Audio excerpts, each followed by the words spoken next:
second thing, I will look quickly at our icebreaker exercise at Menti. So if we can take a look at that, if you haven't joined already, you have a couple more seconds to do that.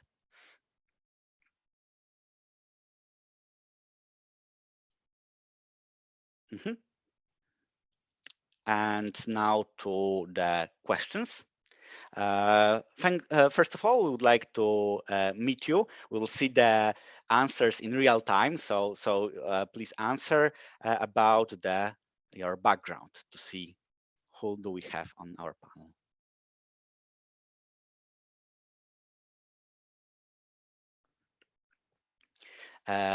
Thank you very much. We see that we have a very diverse background. This is a very interesting topic that with strong representatives from all the sectors, public sector organizations, but also, as we can see, the businesses and commercial players. So I think it's very important for the discussion to take place, to foster the discussion, because there is, of course, a lot of controversies, but there is also a common decarbonization agenda that we are pursuing.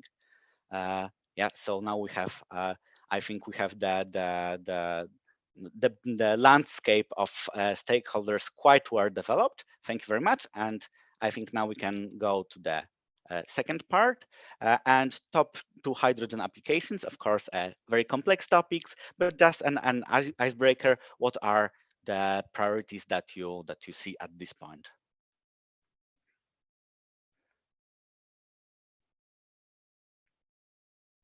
Well, we can already see the focus on the feedstock for the industry. I believe that in the last year there was, from my point of view, also a very good development, that the knowledge of the existing hydrogen economy, which is actually quite a large source of carbon dioxide emissions, was recognized, and we see that this is a clear priority. So feedstock for the industry, although as you can see, it is not always reflected in national strategies, and we can see also focus on other areas that will be hard to decarbonize with other solutions, such as aviation and high temperature industrial heat. Interesting also, from my point of view, is the electricity production balancing, but especially in the longer term, this can also become very important. And to our yeah, now we thank you for those 2 quick questions, and now we move to Ben McWilliams with the study. Thank you very much.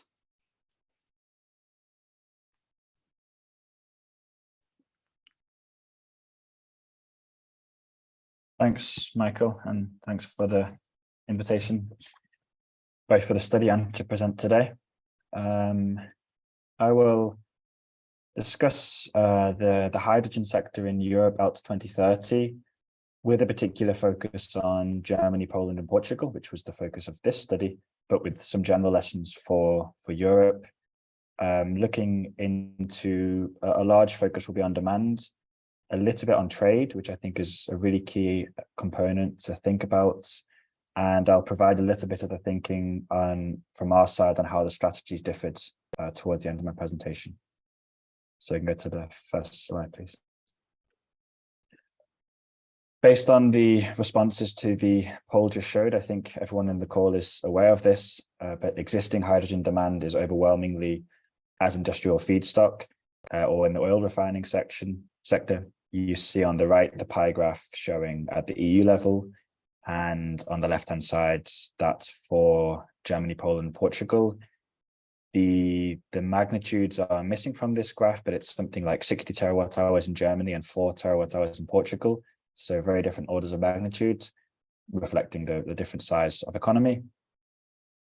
And I mean, an interesting thing in Portugal is the lack of significant chemicals demand compared to Germany or Poland, where you see significant demand for ammonia, which may play some role looking forwards for these 3 countries.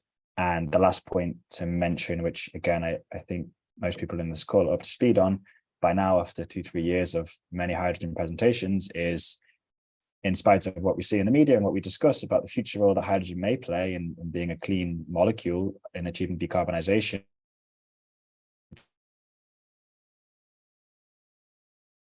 with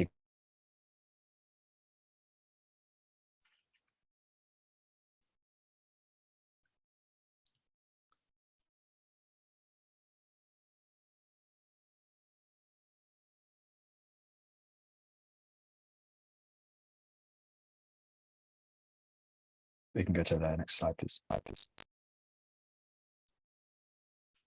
Excuse me, Ben, if you, because you have a bit of the connection problem, so I think you can turn off your camera to, yeah, I think that can support, yeah.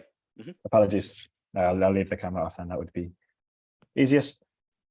So we have, in the study, we've done a little bit of a literature review and looked at the main potential future sectors for hydrogen demand.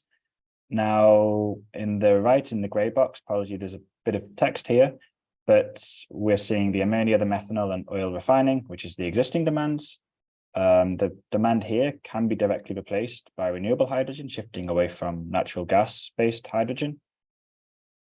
And to a certain extent, the same in oil refining, although one particular peculiarity in the oil refining section is a lot of the demand is byproduct. So around half of the hydrogen consumed there is byproduct hydrogen that comes from oil refining processes. And this cannot be replaced by green hydrogen because it's anyway being produced.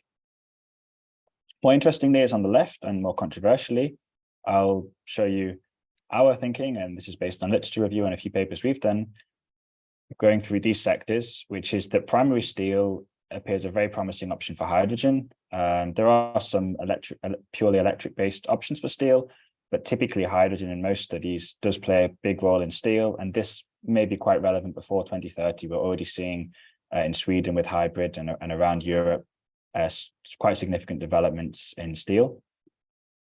High temperature heat. So for industrial heat, of course, there's the need for providing both low, medium, and high temperature heat. Our conclusions are that in the low and medium temperature heat, this is well covered by electric technologies such as heat pumps, and it looks difficult for hydrogen to compete here. But what we might see is in the higher end of temperatures, potentially the need for some hydrogen here, although again, this will compete with other sources such as biomass, so it's still uncertain. Navigation and aviation, two sectors where the role of electricity at the moment is not perceived to be huge. This might still change compared to, for example, road vehicles, which we haven't actually included in this graph or in this table. Potentially for heavier duty vehicles, there may be a role for hydrogen, but certainly for smaller duty passenger vehicles and small and light vans, it looks like battery electric vehicles will dominate this sector. For navigation and aviation via the consumption, most likely of synthetic fuels generated from hydrogen, there is certainly a possibility. Aviation is still very uncertain. We're looking at potentially synthetic kerosene, which is going to take many years till this comes. So by 2030, I'd be confident there won't be much demand here.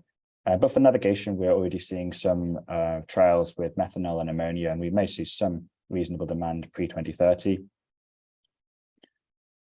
For the heating of buildings, our conclusions will be there is no strong business case for hydrogen beyond certain niche applications, essentially where it's very difficult for district heating via other fuels or heat pumps to play a role.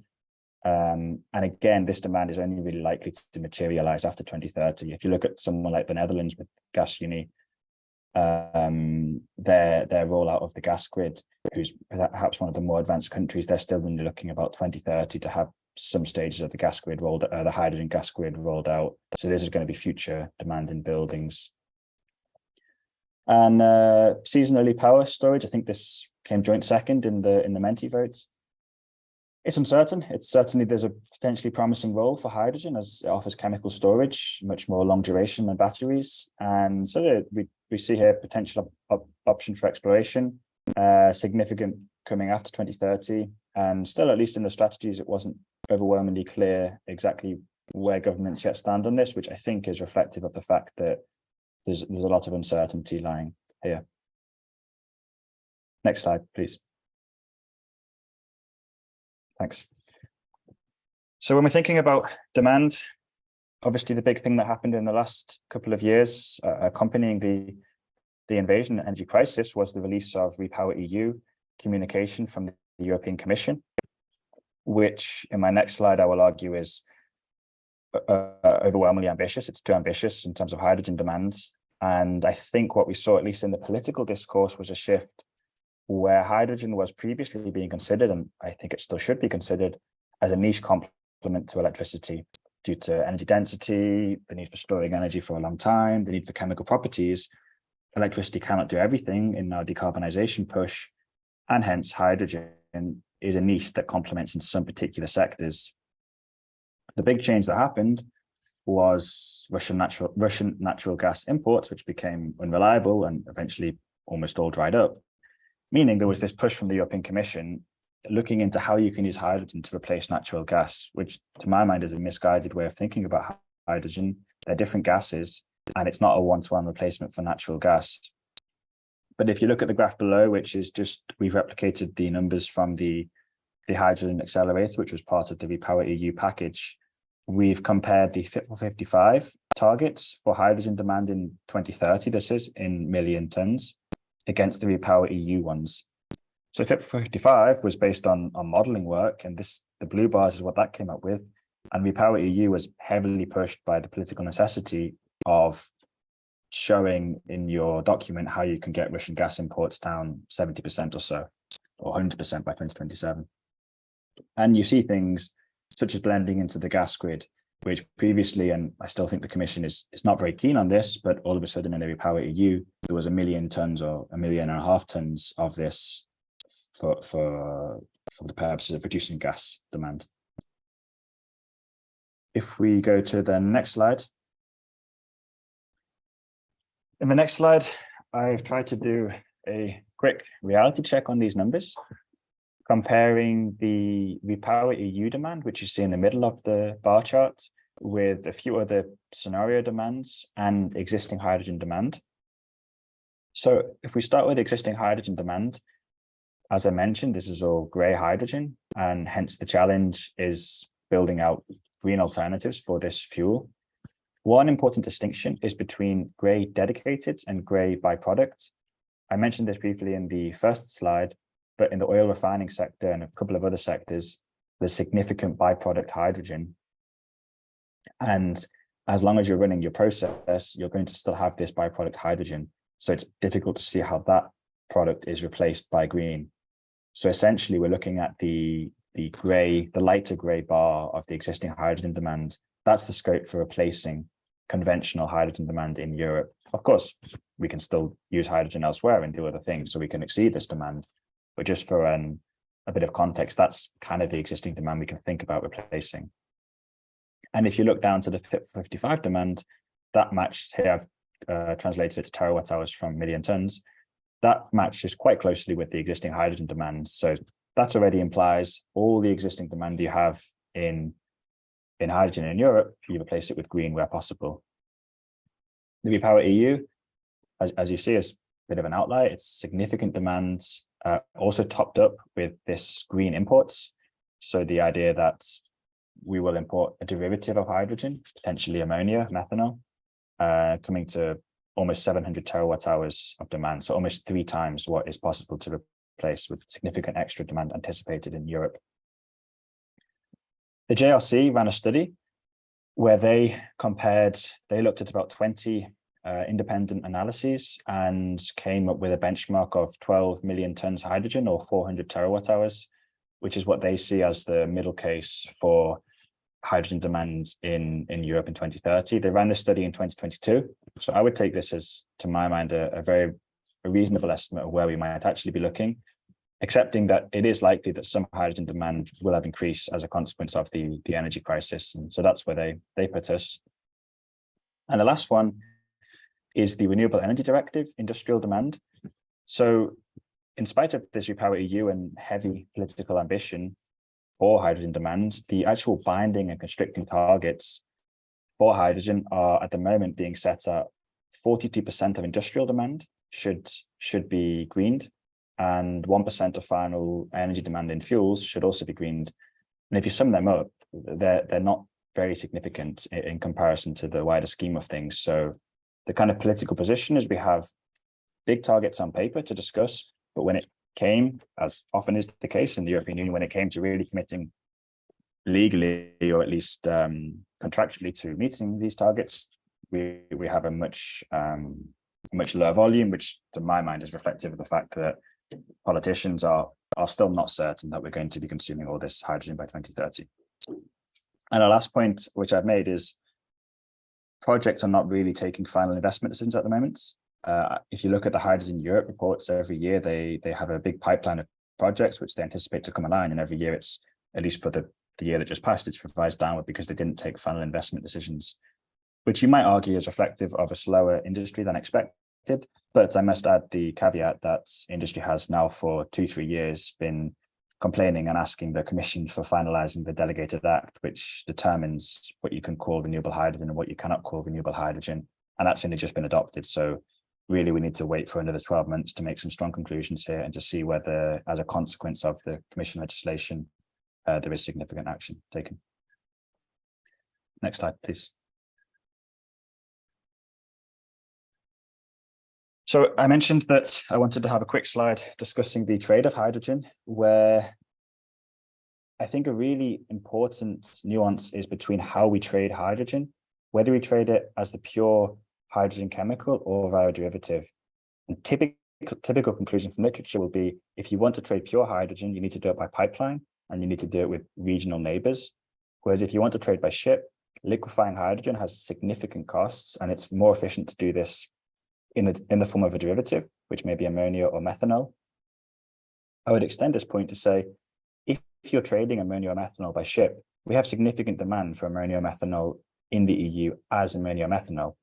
So the concept that we're going to crack this ammonia immediately back into hydrogen or dehydrogenate the methanol back to hydrogen, I'm quite skeptical. I think that if we're going to import green derivatives, we're going to consume them as green derivatives. We're going to consume them to make fertilizer in Europe.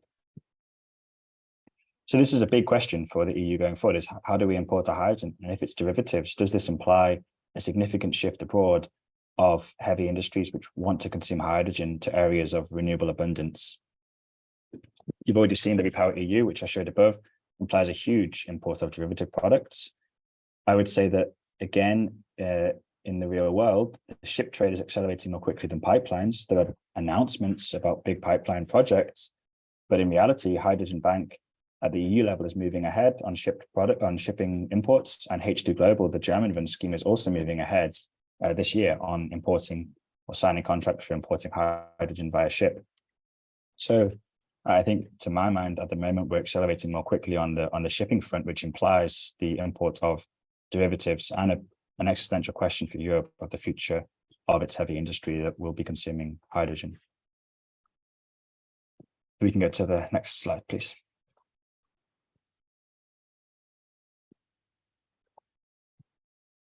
So beyond the trade and demand, I will just provide a brief overview. The report is about 30 pages long, and I have 15 minutes. So I'm not going to do much justice, but just a brief overview to some of the key messages that we took from the national strategies themselves when we contrasted them against each other and against the European Union strategy. Moving down, we explored a few more areas, but production, trade, and demand in industry, power, and household, they were the sectors where we found relatively interesting stories differing by country. On the production side, at the EU level, Germany, Portugal, it's pretty clear that all public support is going to be offered, or quite clear that public support is going to be offered, at least domestically, for the production of renewable hydrogen. Whereas in Poland, the strategy is still, I would say, intentionally vague.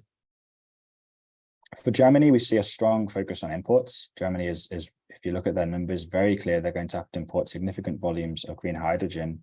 And Portugal, while it's not that clear in the strategy, if you see comments by the ministry in Portugal, and if you also add up the numbers in their strategy, the amount of production they're anticipating based on electrolyzer capacity essentially implies that Portugal will need to be exporting hydrogen already by 2030. In terms of industry, again, in line with this call and the Menti votes, most people are very clear on the industrial focus. For Poland, there's a strong discussion on the industrial focus, but it's not that clear the targets or the indicators and how this will go. So probably the Polish strategy needs to be a bit more mature in this area. Concerning the power sector, an interesting element that we found was in Portugal, the lack of focus, at least in the strategy at the moment, on seasonal contribution. So producing hydrogen in the summer and consuming it in the winter, which at the moment is often produced by hydro, which provides significant seasonal contribution in Portugal. But given last summer was very dry, this summer, again, looking quite dry. And as you look forward to the future with the effects of climate change, it's likely that this part of Europe and much of Europe becomes significantly drier. It seems sensible to us that there might need to be some thinking in Portugal and how you might provide these services in a world where hydro is less reliable. And a final point on households. I think in general, at least the strategies as they currently stand still don't offer significant by 2030 role for hydrogen in households, apart from Portugal, who has this 10 to 15% blending of hydrogen into the natural gas grid, which is quite different to strategies elsewhere in Europe. And to my mind, might be a result of the fact that there isn't significant chemicals demands in Portugal. So there isn't a huge offtake sector for Portugal as there is in Poland, Germany, and many other countries. Next slide, please. So my last slide, I just bring you again some key conclusions of our study. Quite a boring or often heard first point. We can talk as much as we like about hydrogen, but electrification, energy efficiency, and deploying renewables as quickly and aggressively as possible, they remain the key pillars of decarbonisation, and they should be prioritised above all else. Concerning hydrogen, it's tempting, as we've seen in the last year or so, to start seeing hydrogen as the solution for everything and to give it a higher pedestal than it should have. The policymakers must retain a focus on no regret applications, especially when there's public funds going into it. Of course, it's great if industry explores, and if industry wants to develop fuel cell passenger vehicles on their own means, then go ahead. It's nice to have competition, but at least where it comes to public money, this must go into no regrets applications. A third point, which we discussed quite a bit in the study, I didn't have time to mention today, is on geographic clusters. So this sense that the likely first demand we're going to see in hydrogen is for industry, significant industrial demand. And what we're most likely going to see happen is geographic clusters or hydrogen valleys, I think as President von der Leyen has referred to them, around Europe, potentially connected by transmission pipelines. Europe faces a defining question on the future of its heavy industry, as I tried to bring across in this slide on trade. If we are importing ammonia and methanol, I would argue this will be in direct competition to the production of ammonia and methanol, and even steel, some elements of the steel value chain in Europe. I think more exploration on the role for hydrogen in smoothing seasonal electricity, especially in a country like Portugal, which is reliant on hydro and has significant hydrogen potential. And finally, I mean, the takeaway in summing the studies that we found was that they are broadly consistent with what I would call the wider EU framing and thinking on hydrogen since 2020, beginning with the hydrogen strategy of the European Commission. But the ambition and the targets in REPowerEU, they do not match this. They do not match these targets. They would see significantly lower hydrogen demand. But to my mind, it's the REPowerEU communication, which is a significant outlier and has overly ambitious demands for hydrogen by 2030. That's the end of my presentation.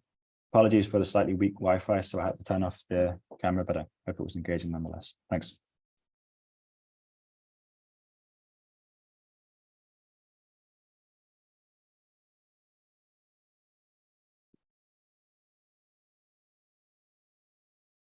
You are muted, Simon, if you're talking. Simon, you're on mute.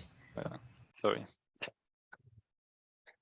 Thanks, Ben, for this note that I'm muted, and for the very nice and clear presentation. We would now still have a few minutes for more content-related questions on the study and on the presentation. We will afterwards move into a discussion. So now it's really more on the content. So if you have questions, post them into the Q&A. If there is for now no content-related questions, we would use that few remaining minutes and save them for the overall discussion, which will be more diverse.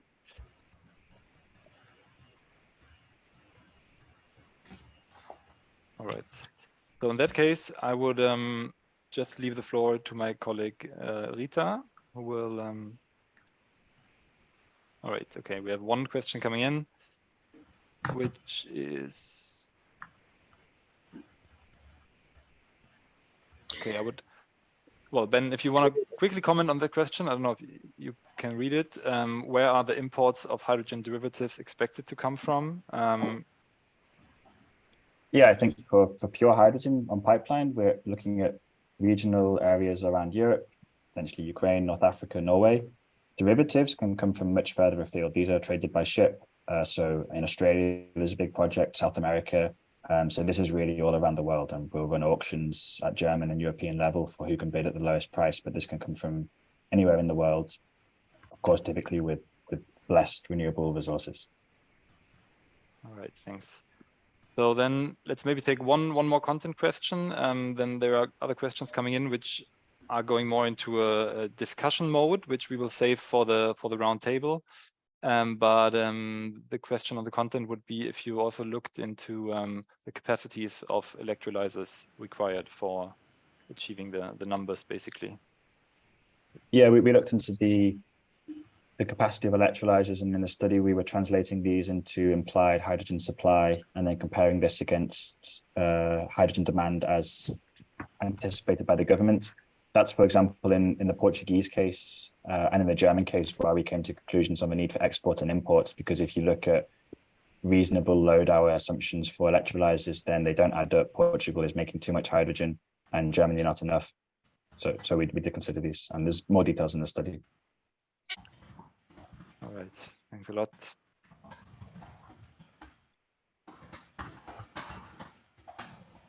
Then I would say the other questions we leave for the open discussion. Since, yeah, there's our experts, which will also have opinions on it. So now I leave the floor to my colleague Rita, who will introduce our remaining panelists and then start with the round. Thank you so much, Simon. Can you hear me well? Okay, good. So I will start. I'm presenting here our panelists. So one of them, we just heard him presenting this very interesting study. So Ben McWilliams from the think tank Brueguel, that has a background in economics and a master's in economic policy. And thank you so much for this very interesting presentation, Ben.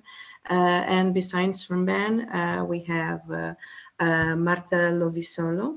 Marta has a master's in environmental policies and an expertise in international energy policies, renewables, energy transition. And Marta, after working for the International Energy Agency, is currently working at Bellona Europa as a policy advisor on a renewable energy system. So Marta, thank you so much for joining our webinar and our discussion. Our third member of the debate is Eva Mazur. I'm sorry if I'm not saying it correctly. Eva studied European public and private law and has a major in European public affairs and policies major. Eva already worked in the climate and environmental ministry in Poland, and it's currently working at the German energy company RWE as a business development manager, and she's quite an expert in the hydrogen theme. So Eva, also thank you so much for accepting this this debate and to join us here today. I think we might have a very interesting debate, especially after this very nice presentation of Ben. So I will start with the first topic.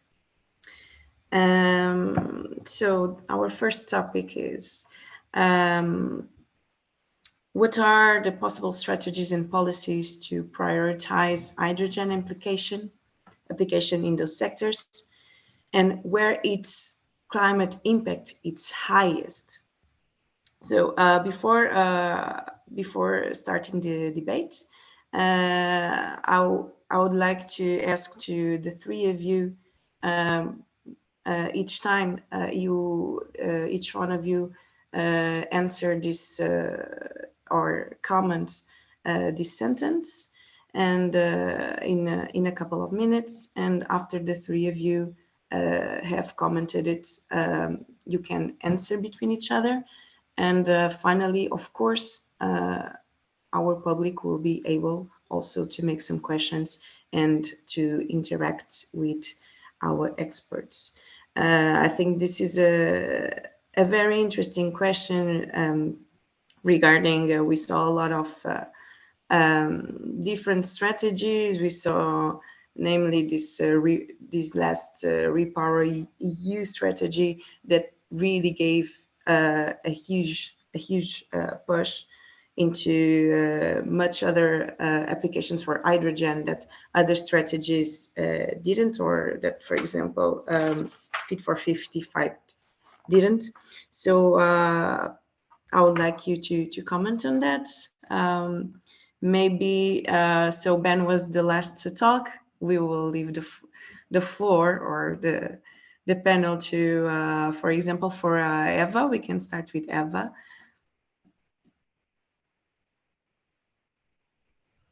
Eva, can you hear me? Would you like to start, or Marta also can start?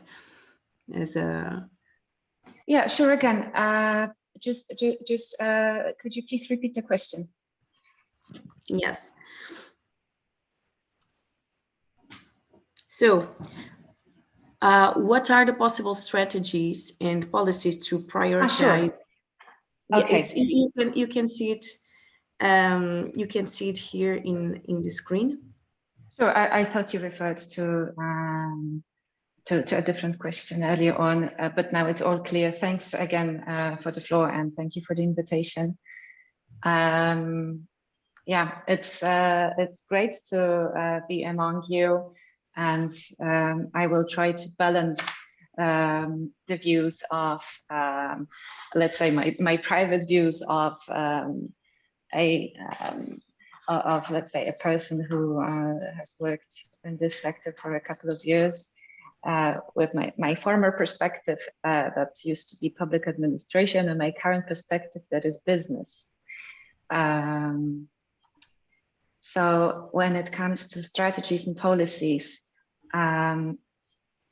it is really important for business decisions to actually have a strategy. That may seem like quite a low bar to set, but looking at how business decisions are being made, it is really crucial to have a hydrogen strategy, an ambitious energy policy, and what is very important for this market, to have industrial strategy.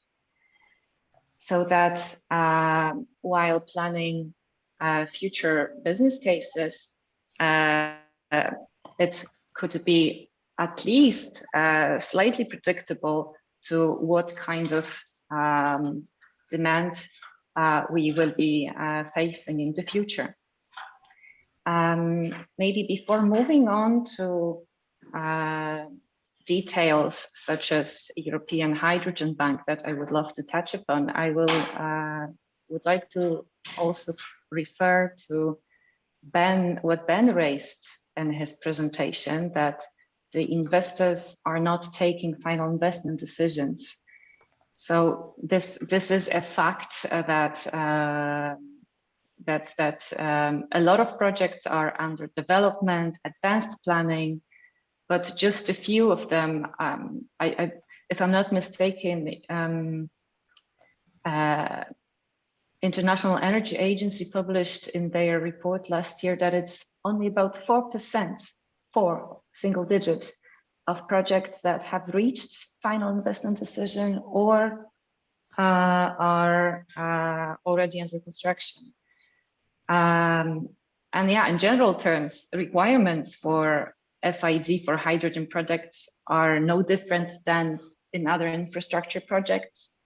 So the permitting needs to be there, finalized, all the consents from administration collected, financial arrangements must be in place, and finally, there must be a positive business case. It sounds easy, but for such an early market as hydrogen is, it's actually, yeah, a challenge. Well, hydrogen projects by their nature are quite complex. We're dealing both with molecules and electrons. We are only learning to develop new technologies at scale. So securing all the permits and making a positive business case is just more difficult. And here, yeah, financial support and that would help closing the funding gap, as well as having timely decisions from authorities that are in charge of either granting public aid or simply designing support schemes are of crucial importance. The company that I work for currently has one big project under construction, and we are waiting with FID for other large-scale projects for European Commission's decisions related to IPCEI state aid. So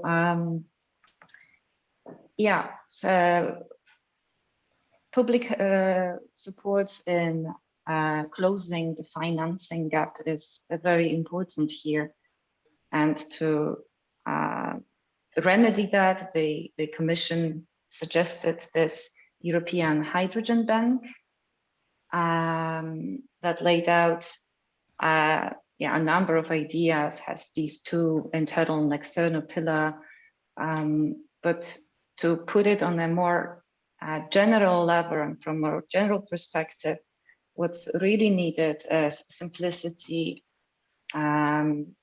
simplicity of these rules. So to have these early support schemes as easy and fair as possible. So let's say that now we have this European Hydrogen Bank suggested on the EU level, while in parallel, different member states also try to design their own support instruments. And here, looking at the Polish market, we have yet another idea, and business players are asking themselves, how are these two or these multiple schemes gonna work together? Can we benefit? What can we benefit from, and which one would come first? Should we wait with our business decisions until maybe this more beneficial scheme will appear? When it's going to appear, how vague different declarations are, and when are they going to materialize? So here I would say simplicity first, then speed.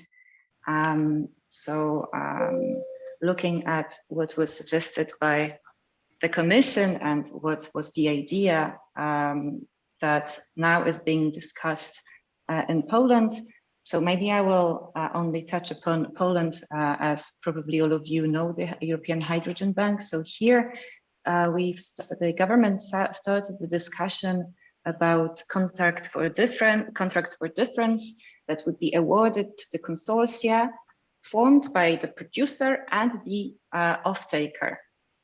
And these consortia would bid for the lowest spread, and a reference price in this CFD would depend on the sector of application. So there are different baskets. There is a basket for industrial applications and a basket for transport applications. And industry, the reference price would be the price of natural gas, and in transport, the price of diesel.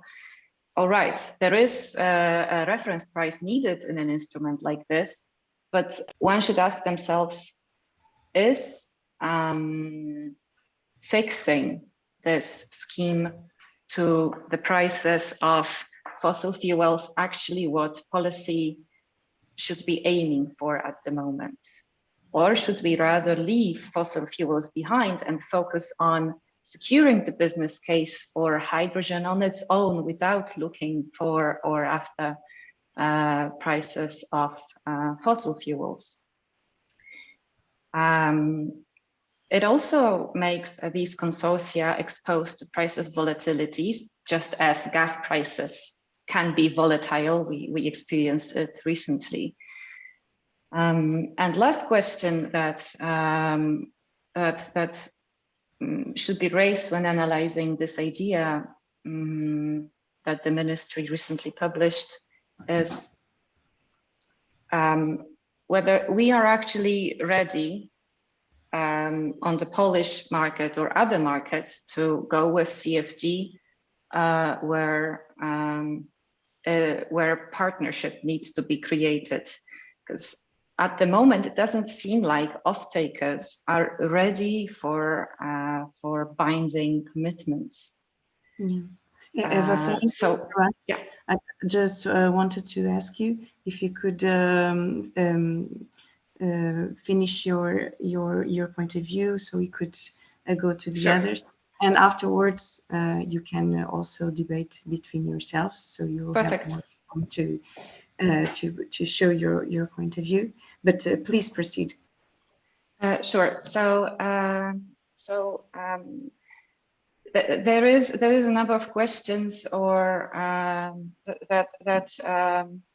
or points that are questionable in this idea raised by the Polish government. While we also should note that at the same time they are trying to create a scheme that would support the development of hydrogen valleys. So they're trying to keep the promise they made in the hydrogen strategy. To wrap it up, I would say that strategies and policies, whatever they are from the commercial perspective, need to be possibly simple, should be introduced swiftly, and they should also match the administrative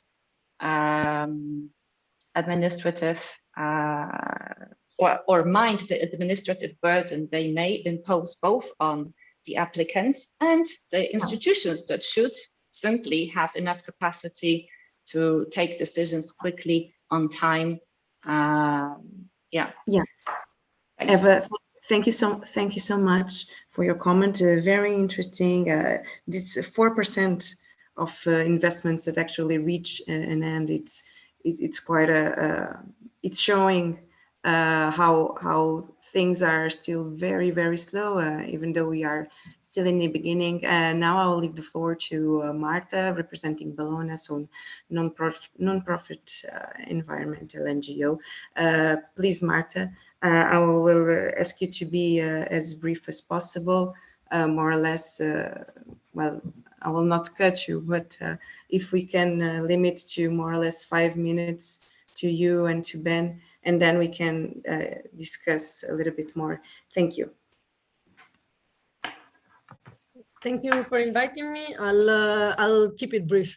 So just to give a little bit of a word of introduction about Bologna for whoever doesn't know us, we are originally a Norwegian NGO, but we have been involved in EU policy advocacy for almost 25 years now, and we historically work on industrial decarbonization. So hydrogen has always been for us a fuel to push so that we could decarbonize heavy industry, a solution for the heavy industry. So we come from a stance of actually people pushing for hydrogen, been fan of hydrogens. But what we saw over the past few years was actually hydrogen going completely to the opposite side. So, you know, this hydrogen hype, this hydrogen being portrayed as a silver bullet solution. And so if you know us now, you probably consider us anti-hydrogen. But for me, it's important for everybody to know that actually we've been pushing hydrogen for a long while, and we really believe hydrogen is crucial to decarbonize the industry.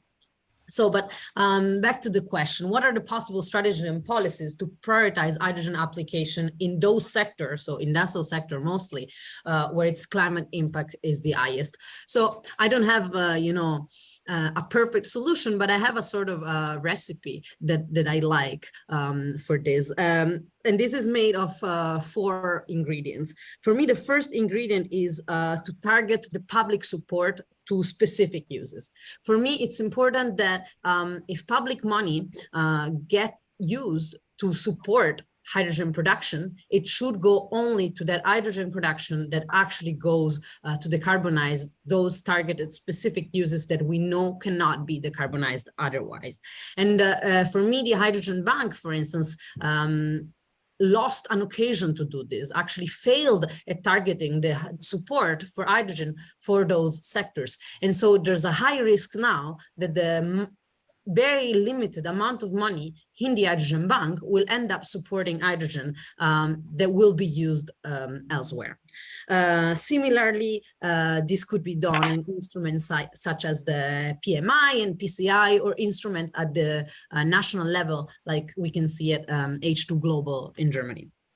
The second ingredient of my recipe has to do with infrastructure development. For me, if we're developing infrastructure, we need to do strategic planning. We need to plan what pipelines need to be either retrofitted or deployed for hydrogen. It's not about retrofitting the entire gas grid in Europe. That's absolutely useless. We need to decommission actually most of it. Most of our gas grid goes to homes to, you know, deliver methanes to our homes so that our gas boiler can function. That's not where we want hydrogen in the future. So most of our gas grid needs to be decommissioned, but some of it that goes to very specific geographic cluster can be retrofitted for hydrogen, and other will need to be deployed, connecting, you know, import points, for instance, to industrial cluster that will be using this hydrogen, or production points like in the North Sea to, for instance, industry in other parts of, you know, Germany or Poland or wherever it is. So my third ingredient here, it's targets. So targets for hydrogen need to be taught for specific sectors that actually need it. And I think here the EU is actually succeeding. If we look at the Renewable Energy Directive and policies such as Refuel EU Aviation, Fuel EU Maritime, these are targets that are put in the right place.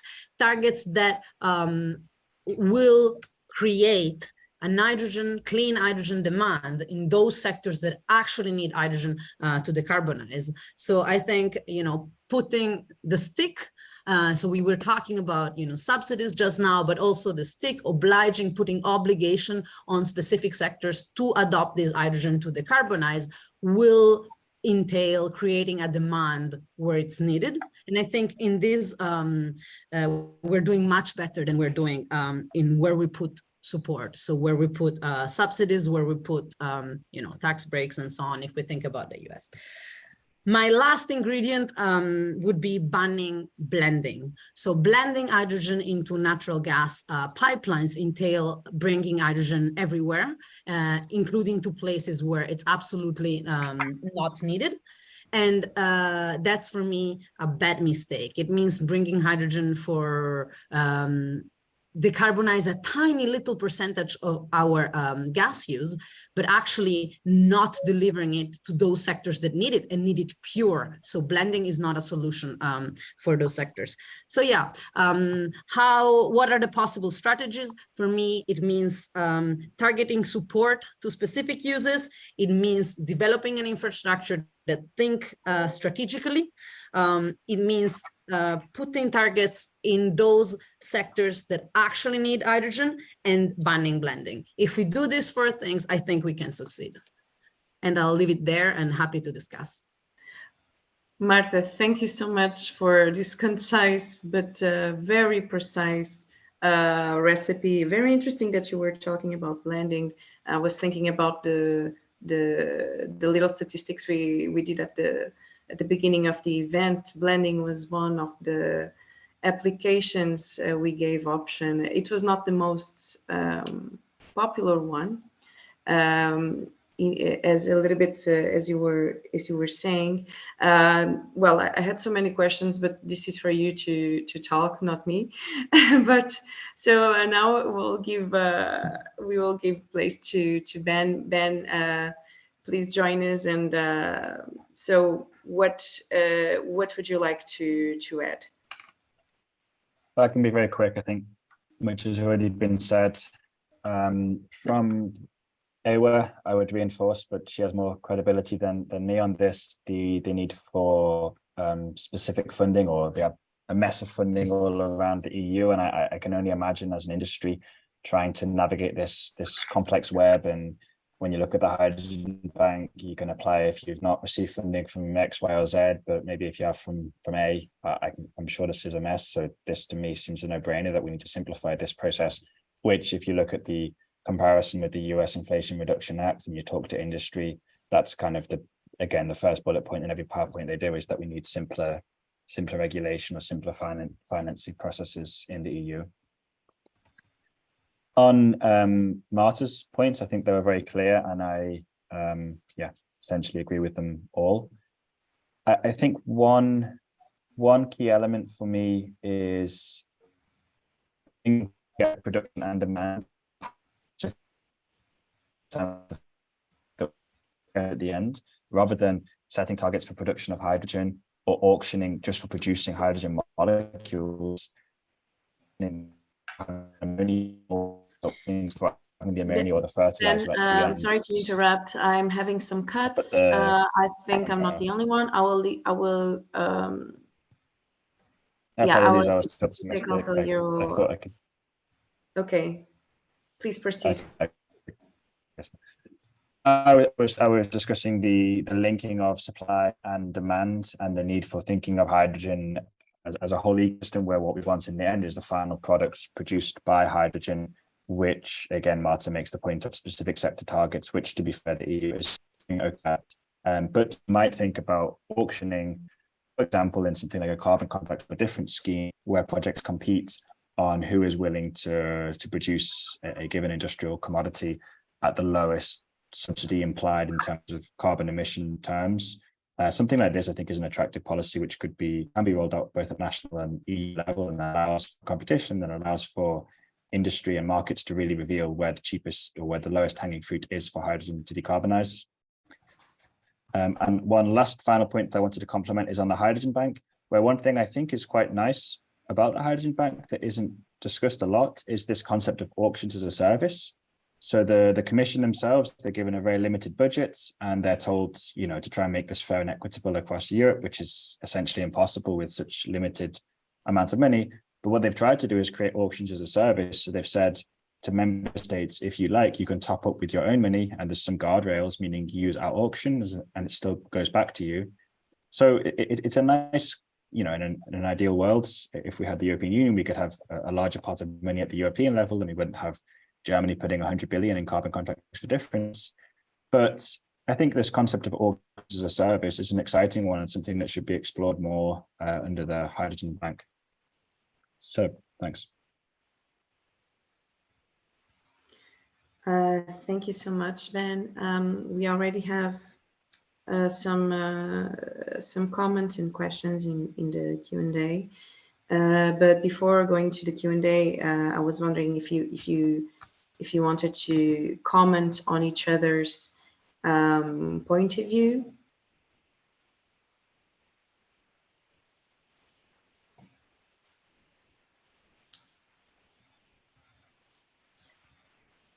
But if not, if I may, I Sure. I loved Marta's recipe. Totally agree. And then when it comes to Ben mentioned to focus on the lowest hanging fruits and identify where they are. I would also reverse this question in a way and ask myself out loud, is hydrogen really a low-hanging fruit for decarbonizing some sectors? So we should bear in mind that electrification or other renewable gases are out there, and remember that hydrogen itself is not necessarily low-hanging fruit for decarbonizing some sectors. Yeah, I think actually low-hanging fruit is not the correct word I wanted to use, especially because in some cases you want public support exactly for the reason that it's not low-hanging fruit in aviation or navigation or somewhere. You want public funding to explore this. So no, this is the wrong metaphor. Promising areas that are determined by analytical studies and that we are then willing to give support to. But then this support, wherever possible, it's nice to be done in a competitive manner so that you don't have industrial incumbents who just speak with the government and take 2 billion because they're the ones ready, but you have, wherever possible, some competition, again, which using this at the European level would be attractive.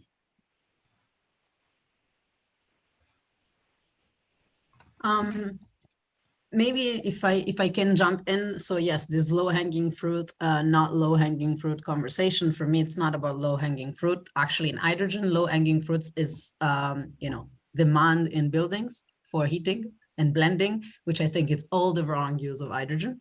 But I think it's just like a figure of speech, but it's important to specify. I wanted actually to come back on a point that both Eva and Ben made on the IRA. I want to be maybe a little bit provocative here, but I hear every single day, oh, the IRA is so much better. It's so much easier to take investment decisions in the US because, you're sure you're going to get your $4, blah, blah, blah.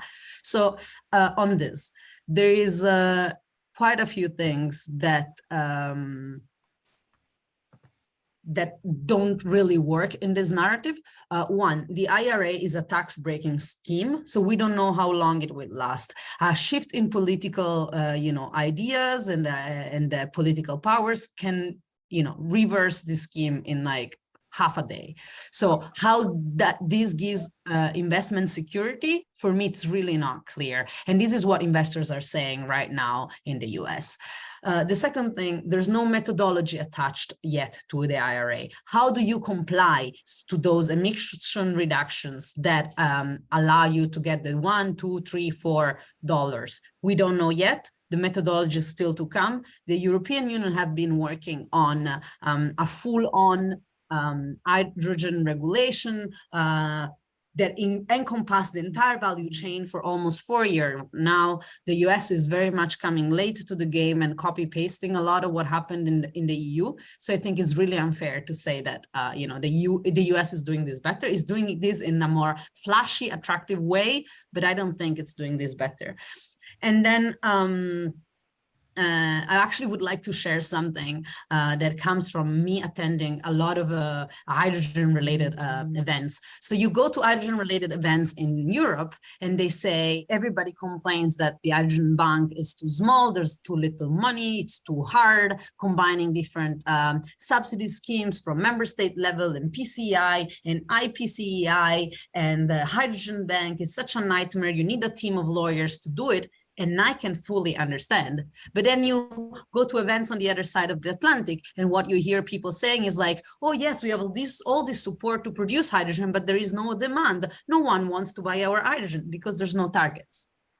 And that's when you see that 4 years of working on something at the EU level actually brought us into full value chain perspective. We know where this hydrogen will come from. We know how it will be supported. We have an idea of regulation to deploy pipelines and to transport it from place A to place B.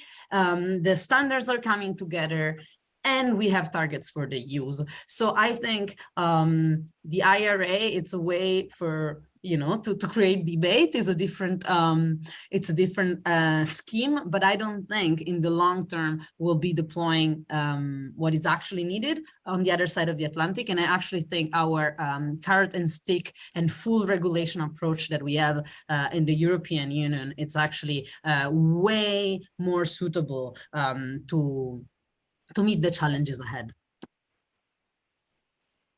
Thank you so much, Martin. And I think time is flying. I think it's time to maybe to give the floor to our participants. We have some questions here. First one for you, Marta. How do you see blending as a way to transport hydrogen on the short term? Makes it easier to transport in existing pipelines and reduces chances of leakage. Methane can afterwards be transferred to blue hydrogen, and you'll have pure hydrogen.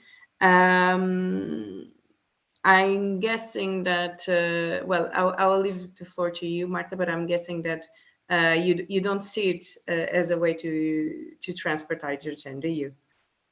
So I really like this metaphor about blending. Imagine you have a glass of champagne and you pour it in the river, and then you go to the end of the river, to where the river meets the sea, and you look for this glass of champagne again. You can find it. The molecules are definitely there, but will you be able to get your glass again? Absolutely not. This is the same idea of blending. So blending does bring hydrogen from point A to point B, but it creates a mix of gases that is almost impossible to deblend or extremely energy intensive to deblend. So when you put 20% of hydrogen in a mixture of methane and hydrogen, because of the different energy density of the two gases, actually you only manage to decarbonize the blend, the mix, by 7%, which is negligible. And at the same time, you cannot use this hydrogen in a pure form, which is what you need, for instance, to do DRI, or what you need for the chemical industry to do refining and so on. So we need to deploy targeted infrastructure, much smaller, also adapted to full hydrogen, 100% hydrogen, because the molecules are very different. So the compressor, the valves, the pipes that you need to transport hydrogen have nothing to do with what is already there that transport methane.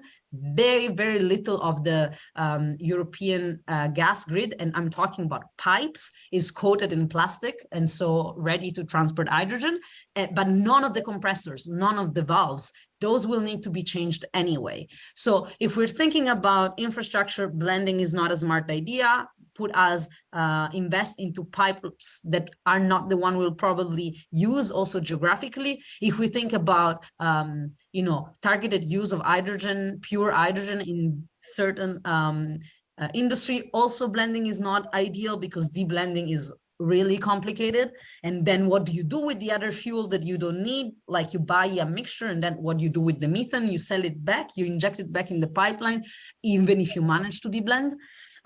So no, for me, blending is not a good idea to transport hydrogen. You don't transport hydrogen, you transport a blend that it's pretty much same carbon intensity than methane, basically, and puts money where it's not needed, where it's not best used.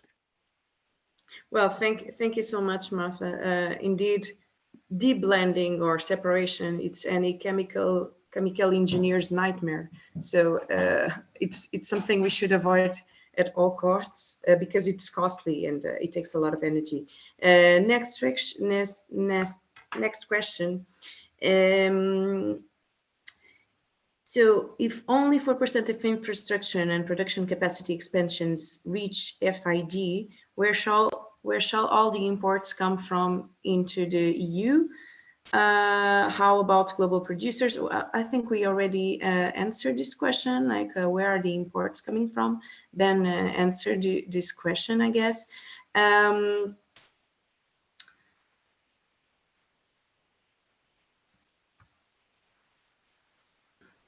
What do you mean by questionable renewable industry? Industry moves away from Europe to sun and wind regions. Are there signs for it? I don't know if someone would like to answer this question. I see Martha's about to talk, but Please, Ben, go ahead. And then if I have something to add, I'll happily add. I go quickly, but I think maybe it was addressed to a couple of points I made in the slides. Well, what I mean is that as an economist, if you look at the production inputs for I mean, if we take the ammonia sector, the production input was natural gas. So over the last 30 years, a significant pipeline infrastructure emerged to bring natural gas from Russia to Germany at a very cheap cost, and it allowed a significant chemical industry in Germany to grow out using this natural gas. In the future, we're not going to produce ammonia using natural gas, very unlikely, unless we develop some other technologies. And the key inputs are going to be renewables, solar and wind. And there you have two constrictions, really. You have your abundance of renewables, how windy it is, how sunny it is, but you also have your land availability. And that's something Germany at the moment is significantly struggling with, is finding extra land for building solar panels, wind turbines. And so I think looking forward, if you have these two constrictions inside Europe, whereas you have areas of the world which have huge land abundance and huge solar radiation and wind, economically, there's going to be a cost advantage of producing these products elsewhere. Then the question is, what do you want to transport? Do you rather produce hydrogen and transport it from South America, from Australia to Europe? And at the moment, the economics would say no, because it's very expensive to transport hydrogen by ship. And it's a lot cheaper to first transform this hydrogen into ammonia, into methanol, even into direct reduced iron, which is an input in the steel production process. So again, purely with an economics hat on, it looks like there'll be significant pressures for reorganization of global industrial value chains. I keep saying with the economics hat on, because with the politics hat on, politicians in Germany and elsewhere in Europe are not going to like this. They're going to throw a lot of money, and they already are releasing signals. They're going to throw lots of money at this. So to my mind, we're going to see over the next 3, 4, 5, 6 years, a complex interplay of forces where I think public money will be used to try and protect some of these industries in Europe, but it's quite likely we'll see them becoming more competitive outside of Europe, and we might start seeing some competition here, especially when we think about hydrogen and the trade by ship via exactly these commodities, ammonia and methanol. And you hear people talking about importing ammonia by ship and cracking it back to hydrogen. I mean, why? Then you crack it back into the constituent hydrogen, the nitrogen molecules, and what do you like to do? You want to make ammonia again with the stuff you just cracked. So it makes a lot more sense to import these fuels for what, or these chemicals for what they're used for. That's my point. Thank you so much, Ben. And indeed, transportation is tricky. And actually, when we say it's costly, it's not only because of the materials you use, but it's the fact that you also needed a lot of energy sometimes to compress or to do everything for the transportation. And in that case, you are losing energy, and that's something that we also don't want in this energy transition. We don't want procedures that require a lot of energy. We want to save energy. But I'll go to a last question because we have to go to the last topic. This question maybe Eva would like to address, but it's more or less addressed to everybody. So the question is, would you say that H2 Global and Hydrogen Bank should prefer industry applications on the selling side of their auctions? Wouldn't this solve the problem of targeting hydrogen to its most effective use? So thank you. I would like to hear your comments, please. Well, to keep it brief, my personal view, I would say yes. The best support is targeted support, especially when we're talking here about EU support scheme. The only reason of having this scheme in place is the targets that we have set in Renewables Directive and elsewhere. So it should be matching one another.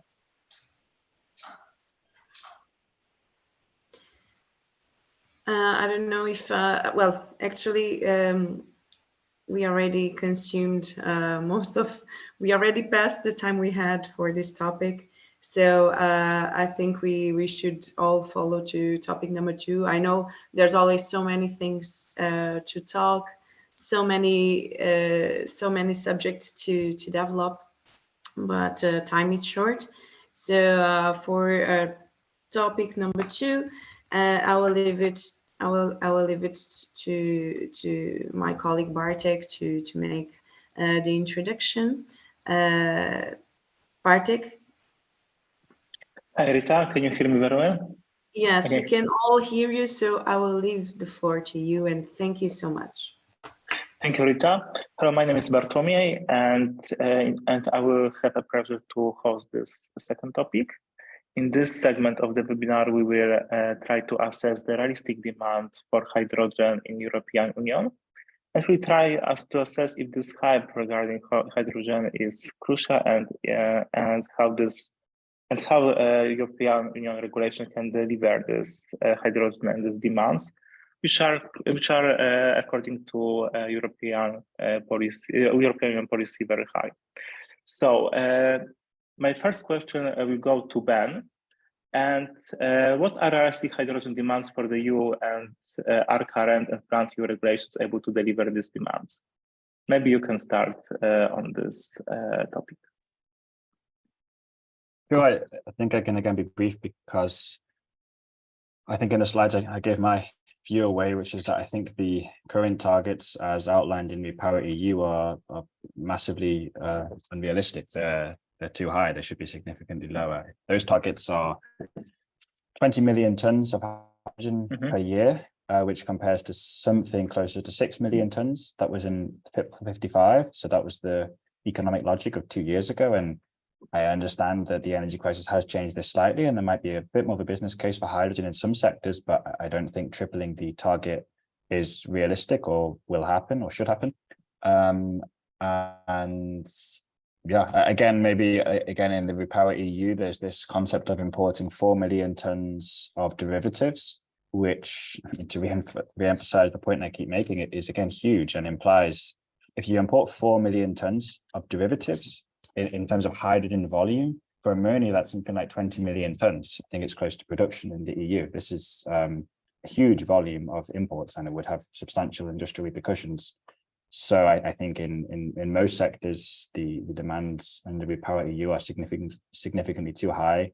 There are some studies, I think I missed the reference in the PowerPoint, but we're happy to share it with anybody from the JRC from last year, where they analyzed about 12 different studies and came up with a midpoint of around 12 million tons, which again looks slightly on the high side to me, but I mean, at the JRC, they have done good work and analyzed these studies, so I would probably put my bet somewhere closer to there.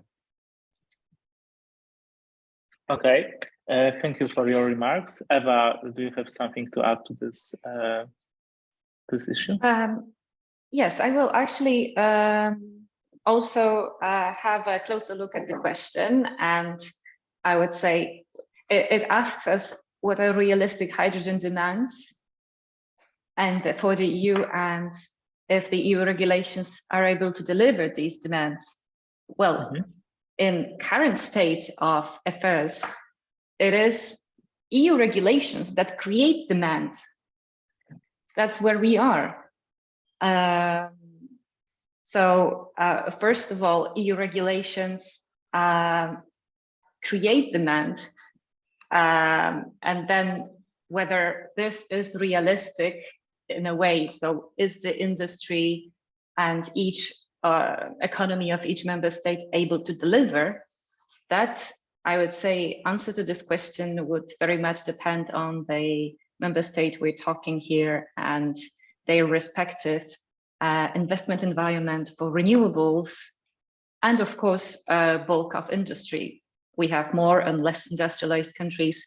It's not necessarily overlaps with their renewable energy sources, capacity or potential. So here I would say we observe quite a fragmentation. We have low industrialized countries with high renewables share in their energy mix. And we have countries like Poland, where there is a lot of industry, high hydrogen demand that is already there. So existing applications that need to be decarbonized, matched together with quite a low share of renewables in the energy mix. So first of all, it's EU regulations that create demand, and then, well, preferably we would see every member state implementing EU law in a way that will be as supportive as possible to help local industry decarbonize. But it's a place where we see quite a big role of also local regulations. And I have, maybe we'll pursue this path, and I have a question regarding this EU law.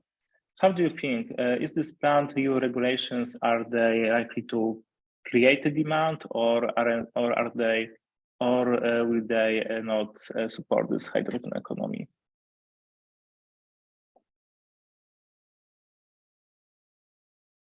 And it's still my question to Eva, because I want to explore this issue more. Are you essentially asking if the industry will follow and will demand green hydrogen following the objectives that were set? Well, let's hope so, but then it is a directive that we're talking here. Mm-hmm. So we need to see how each member state will implement the directive, how it will translate into national obligations, and only then mm-hmm. we will actually see if these objectives in action are playing out. Well, and then in the best case scenario, every member state is implementing EU law at the highest possible standard, mm-hmm. and the industry follows because there is enough green electricity on the market to produce enough electrolytic green hydrogen. Thank you, Eva. And Marta, could you add some thoughts regarding this topic? So for me, it's really hard actually to answer this question, because what do we mean by realistic? There is two sides I think we should tackle this question from. The first one is like, what realistic renewable electricity can we deploy that then we can turn into hydrogen?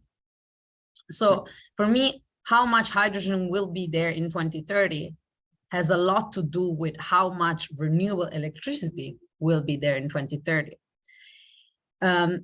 As the study showed, but also has, many stakeholders agree, using electricity directly to electrify our industry, it's actually much more efficient than going down the hydrogen route in terms of cutting down emissions. So when we have a green electron, we always have the choice. Do we use this directly and achieve a much bigger decarbonization, or do we transform it into hydrogen and then start tackling those hard to abate sectors that will be really hard to decarbonize? And there's no right answer, but what I think it's a really important thing to keep in mind is that all the renewables that we have today, they were deployed to transition our power sector. And so they should remain in our power sector. Now, if between now and 2030, 2040, or when between now and 2050, we actually manage to deploy so much more renewable that we have a surplus, then that renewable will be able to be transformed into hydrogen and tackle all these other issues. But what's the realistic hydrogen demand? For me, depends a lot on what is the realistic renewable electricity supply. So that I think it's something we really need not to forget, because okay, it's a chicken and egg. We need the supply, we need the demand, but most of all, we need the basic ingredient, and this is renewable power. And then talking about the demand. So when I hear things like statement like the REPowerEU targets are overly ambitious, I can agree or disagree, but for me, it really depends on what's our ambition. If our ambition is to decarbonize the steel industry, 20 million tons are by far not enough. We need way more. If our ambition is to decarbonize 50% of the current gray hydrogen use, then 20 million tons are 4 times what we need, more. If our ambition is to meet the target in red, 20 million tons are way too much. If our ambition is to decarbonize the shipping industry, 20 million tons are not enough. So is this too ambitious? It depends how ambitious we are, and then what we can actually do given the current renewables available. So I hope 20 million tons will be able to be delivered in a sustainable way, deploying additional renewable electricity. That would be really good for our industry, really good for our economy.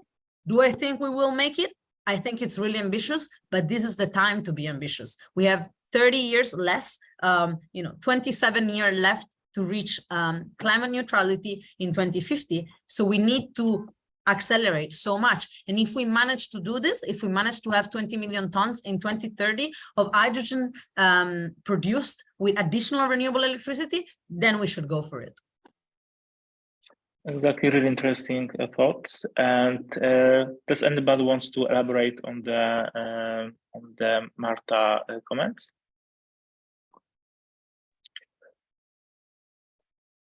I can go. Thanks. No, it's an interesting point and a nice way of thinking about it, the different ambitions we have. I think to reiterate on the REPowerEU targets, I think a large share is still misplaced. I mean, I agree, maybe 20 million tons, even a bit more if we want to decarbonize the whole steel sector by 2030. In REPowerEU, I think there's 1.5 million tons as it is demand in steel, whereas you see 1.5 also blending in gas grids, and this would be the bit that I don't agree with.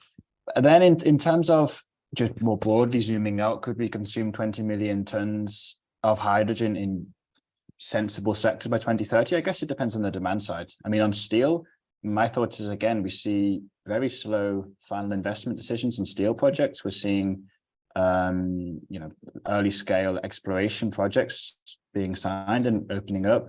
And if you want to open a steel plant and turn over your capital by 2030, you need to be making big investments today. So if we realistically suddenly decided as a union, our target is to have completely clean steel by 2030, I think already yesterday we needed huge final investment decisions for doing so. So I still think even if we want to do that by 2030, it's likely not realistic that we have such demand. But I agree with the point. It's a good point that when we think about these targets, we should think about where we're consuming this hydrogen. And again, if, as Marta has pointed out, if we got really serious about deploying renewables and we did have all this additional electricity, then it does become more interesting having 20 million tons and using this in sensible places. But to focus on the term realistic, if I think about where we are, I'm still very skeptical that we will see that in the current world we are in. Thank you, Ben, for your thoughts. So we've got also a really interesting, very interesting question on the group chat. And I will read it. To which extent is there a broad political consensus within the EU regarding hydrogen policies? For instance, sectors of application, shared use of potential hydrogen bank, strategic producer within the EU, or these sources of import. Is anyone want to share some thoughts about it? Maybe Marta, would you like to add something? I lost you for a moment, so can you repeat the question? I was trying to look for the question in the chat, but can you repeat it? It's easier. No, I just wrote it on the, also I just sent it on the group chat, and I will of course repeat it. To which extent is there a broad political consensus within the EU regarding hydrogen policies? For instance, sectors of applications, hydrogen use or shared use of potential hydrogen bank, strategic producers. origins of sources of import? So it's very hard to say, is there consensus or not? So yesterday there was the Clean Hydrogen Alliance Forum, in which a lot of different industry members, policymakers from member states and from the EU gathered together to discuss hydrogen. And so that, it seemed like a place where you could, sense the room and try to see, okay, do these people agree or not? And people seem to agree, but at the same time asking for completely different things. So is there consensus in between member states and the EU? There seem to be at the higher level, but then when we go look into the hydrogen strategies of this different member state, we definitely see that there's not. So I skimmed to the study that was presented today, and this was clearly showing that Poland, Portugal, and Germany had actually completely different plans in how they will be using their hydrogen. There was some blending in some states, but not in the others. Light duty vehicles were targeted somewhere, while at the EU, most of the policy actually goes to long distance heavy duty transport, aviation and shipping, or into industry. So I think on the surface, at narrative level, there seemed to be a consensus, but then if we dig deeper, if we dig into the policies, if we dig into what the industry asks, if we dig into the different, interest as well at stake, I don't think there's consensus today, but I really hope a progressive and a bit,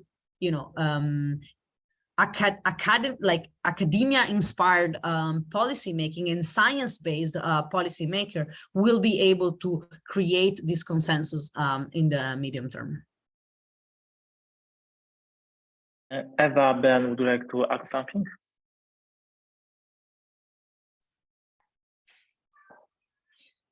Well, remembering early working groups on energy discussing these targets set by the RED 3, I must say that we are here really in this process of just looking for common ground, and negotiations are often hard, and we obviously have clashing interests. But I will agree with Marta that here, after all, ultimately, we are all heading towards one objective that all the member states agreed to.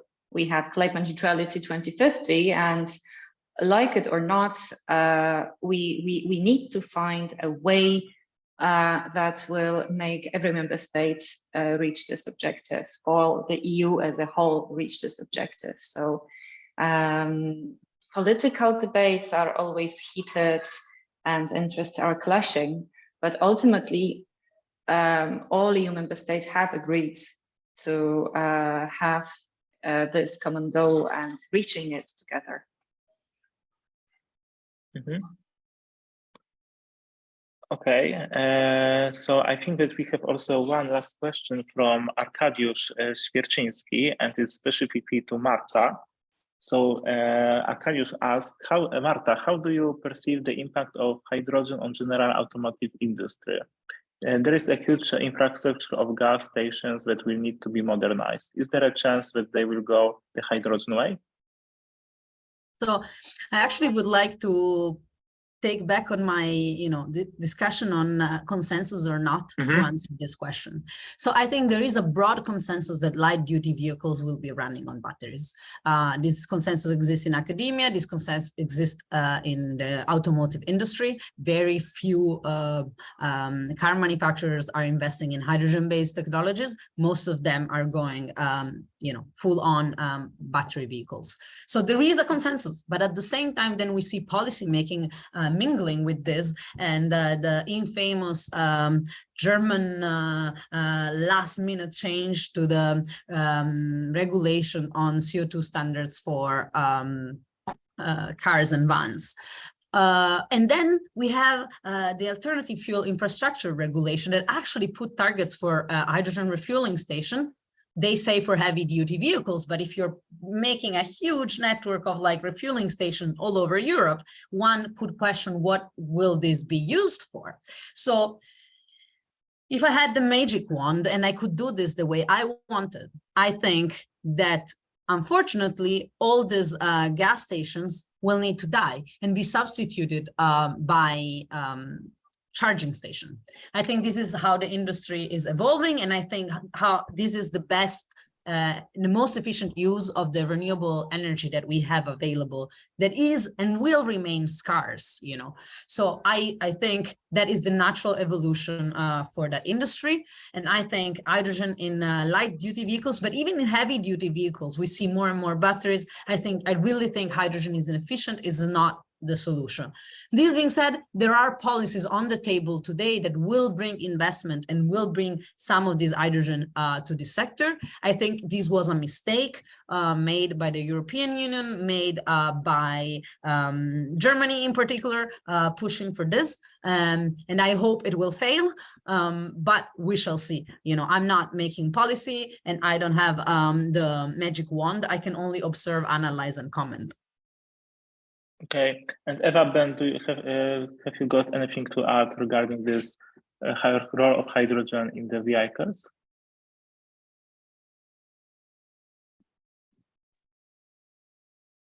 No, not really. I mean, I agree with what Marta has said. Maybe on and still on heavy duty vehicles, there's still some questions out there. If you look into these manufacturers, they're still exploring some fuel cells, some battery, but I completely agree that for passenger light duty vehicles, the question both in academia and in industry seems to have been settled.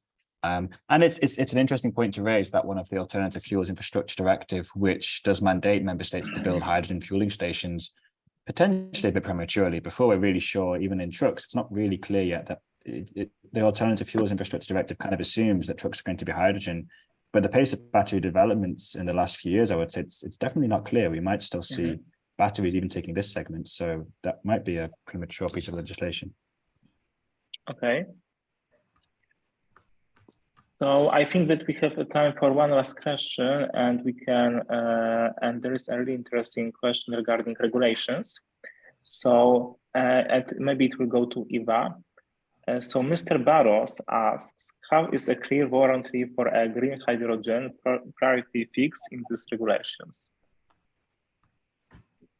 Sorry, again? How is a clear warranty for green hydrogen prioritized in regulations? I will just send it also to our group chat. The question is in the group chat. Yes. Okay, then we have the Renewable Energy Directive that was recently agreed upon by the co-legislators, and it sets specific targets for renewable fuels of non-biological origin that are understood as being made of hydrogen or being hydrogen, and the goals are set for industry and transport until 2030. There is an even more ambitious target for 35th, but if I'm not mistaken, there is always this asterisk in these regulations that also say that, well, and in case anything goes wrong, we may come back to the table and renegotiate these targets. So we have the targets for 2030 set, but in the meantime, we are still in the reality of implementing the previous Renewable Energy Directive. So this is the case for many member states, that the previous Renewable Energy Directive is under implementation. This used to be the case until recently for the Commission to issue delegated acts to the previous and actually being now enforced Renewable Energy Directive, where the Commission and the delegated acts set the rules for what qualifies as renewable hydrogen. And this is a very technical and technocratic set of rules. I'm not sure if we have enough time to even start discussing it, but I would definitely refer or send you to. So they recently agreed compromise on the so-called RED 3, RED 3, and the set of technical rules that was issued based on the currently being enforced Renewable Energy Directive. I'm sure that also my co-panelists will be able to add something on the top of that. I'm not sure also if I grasped the question correctly, how it's addressed. Okay, so is anyone willing to add some final thoughts regarding this question or regarding the whole topic? I mean, maybe to use this question to wrap up what I've been saying in general, you know, can we have a clear warranty for green hydrogen priority be fixed in regulation? So this would come if we banned some sector from using hydrogen. Now, I think that it's really difficult to obtain and also goes a little bit against, you know, the free market that we actually really cherish. So I don't think we should be banning specific sectors from receiving this hydrogen, even if I do think hydrogen, it's a scarce strategic resource that we should handle well. But you know, if an industry that we don't think should be using hydrogen is willing to pay its full price, then I think everybody should be free and go ahead and use this if it does it in an environmentally sustainable way. This being said, we can have a warranty that taxpayers' monies, so public subsidies, only is channeled to green hydrogen used in certain application, and this will help shape the market because yes, we are in a free market, but at the same time, we are in a free market in which we have a lot of, there's the ETS that reshapes the market, there's subsidies. So it is a guided free market in a sense. And I think where we put this guidance will help, channeling the hydrogen in a certain way.